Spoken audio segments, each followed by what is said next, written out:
Channel of Vadodara.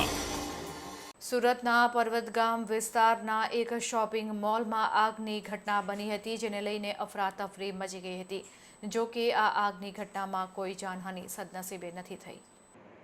મિડા square નામના shopping મોલમાં આગ લાગતા લક્ષ્મી કુબેર કિંગ હોટલમાં પણ આગ લાગી હતી। ઓશો હોટલના રૂમમાં આગ લાગતા અફરાતફરી મચી ગઈ હતી। વહેલી સવારે 7:28 આગ લાગી હતી, ત્યારે પહેલા માળે લાગેલી આગ ચોથા માળ સુધી પ્રસરી જતા આગમાં ફસાયેલા 3 લોકોનું રેસ્ક્યુ કરવામાં આવ્યું હતું। આગ વિકરાળ હોવાથી શોપિંગ મોલનો બહારનો ભાગ બળીને ખાખ થઈ ગયો હતો। 4 ફાયર સ્ટેશનની ગાડીઓએ ઘટનાસ્થળે પહોંચીને આગ ઉપર કાબૂ મેળવ્યો હતો। ડિંડોલી, ડુંભાલ, માન દરવાજા અને પૂણા વિસ્તારની ગાડીઓ પહોંચી હતી। સદનસીબે આ ઘટનામાં કોઈ જાનહાનિ નથી થઈ। આગને પગલે હોટેલનું ઇન્ટિરિયર બળીને ખાખ થઈ ગયું હતું।